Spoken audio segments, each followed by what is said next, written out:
नमस्कार, आप देख रहे हैं 4 PM और मैं हूं आपके साथ निधि तिवारी। जैसा कि आप जानते ही हैं कि जब से भाजपा कर्नाटक का चुनाव हारी है, तब से गोदी मीडिया ये समझ नहीं पा रहा है कि करें तो करे क्या और बोले तो बोले क्या।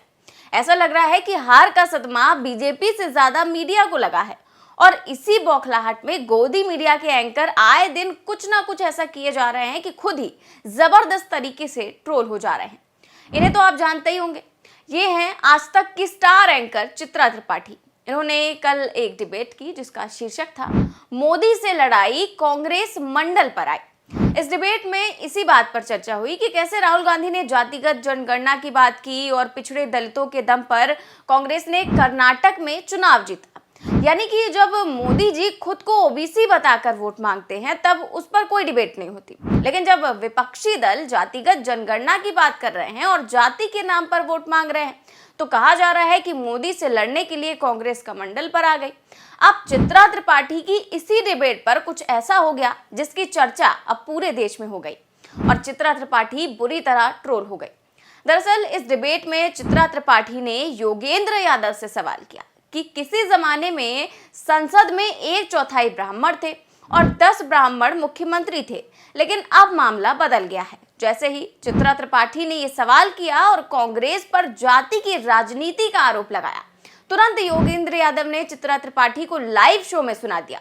योगेंद्र यादव ने चित्रा त्रिपाठी को ही इंडिया टुडे का सर्वे पढ़ने की सलाह दे दी और बड़ी ही शालीनता से कहा कि 1/4 ब्राह्मण सांसद थे, 10 ब्राह्मण मुख्यमंत्री थे।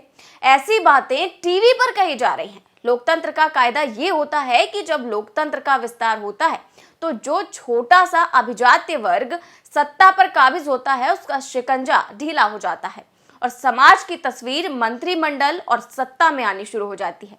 आपने कहा कि पहली बार 10 ब्राह्मण मुख्यमंत्री थे, तो ये कोई गौरव का विषय नहीं था। योगेंद्र यादव ने कहा कि जिस वर्ग की आबादी सिर्फ 23% थी और उसके 20 में से 13 मुख्यमंत्री ब्राह्मण थे, तो ये तो देश के लिए चिंता का विषय था।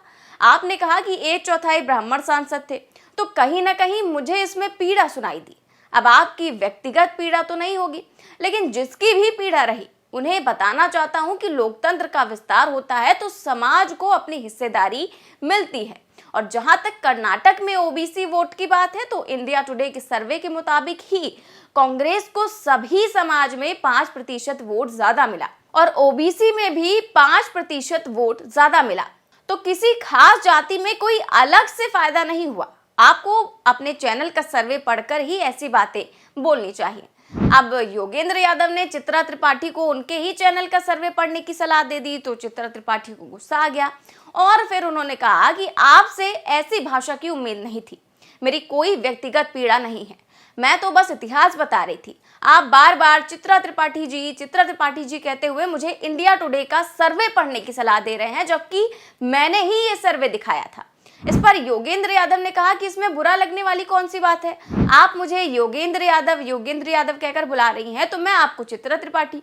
इसके बाद योगेंद्र यादव ने ट्वीट करते हुए लिखा कि मैंने पूछ ही लिया कि आज तक बार बार उस युग को क्यों याद कर रहा है जब अधिकांश मुख्यमंत्री और 1/4 सांसद ब्राह्मण होते थे। कहीं इसके पीछे कोई पीड़ा तो नहीं या उस अतीत का मोह।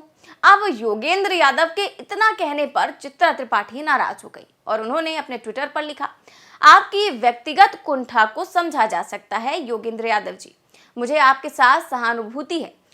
पहले अन्ना आंदोलन में अपने आप को कामयाब करने की कोशिश, फिर पद नहीं मिलने पर केजरीवाल से अदावत, फिर स्वयंभू बनने की कोशिश स्वराज आंदोलन से और आखिर में राहुल गांधी की शरण में जो एक जनेऊधारी ब्राह्मण है।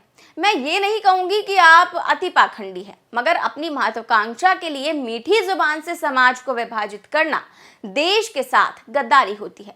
मेरा सवाल काट कर मुझे ट्रोल करने के लिए धन्यवाद, ईश्वर आप पर रहम करे। अब चित्रा त्रिपाठी ने योगेंद्र यादव के लिए इस तरह की बात की तो योगेंद्र यादव ने भी जवाब देते हुए लिखा कि अरे आप तो सड़क छाप गाली गलौज पर उतर आई। सवाल का जवाब आरोप और जन्मपत्री से वही लोग देते हैं जिनके पास तर्क ना बचे हों। अगर यूरोप अमेरिका की टीवी पर इस तरह की बात कही जाती, ऐसे वाइट सुप्रीमेसिज्म के लिए एंकर ही नहीं पूरे चैनल को माफी मांगनी पड़ती। और इसके बाद योगेंद्र यादव ने कुछ सवाल भी पूछ लिए। अब इसी सवाल पर चित्रा त्रिपाठी ने आगे ट्वीट करते हुए लिखा कि आपने शुरू किया है तो मैं अंत कर देती हूँ। इसके बाद ट्वीट और टैग करते रहिएगा। कई बार इस तरह के शब्दों का इस्तेमाल किया जाता है कि फला पढ़ा लिखा जाहिल है। वैसे ये मैं आपको नहीं बोल रही हूँ, मुझे तब तक नहीं लगता था जब तक आप एक्सपोज नहीं हो गए।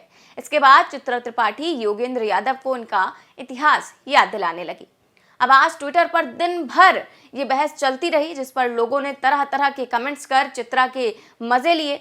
शमा परवीन नाम की यूजर ने लिखा कि इतना मीठा बोलकर गोदी मीडिया की कौन धुलाई करता है, हम चित्रा त्रिपाठी की इस बेइज्जती की कड़ी निंदा करते हैं।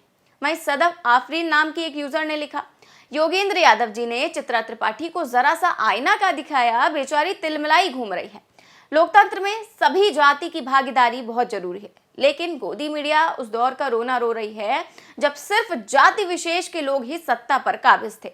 लोकतंत्र की खूबसूरती तो ये है कि हर जाति की भागीदारी होनी चाहिए।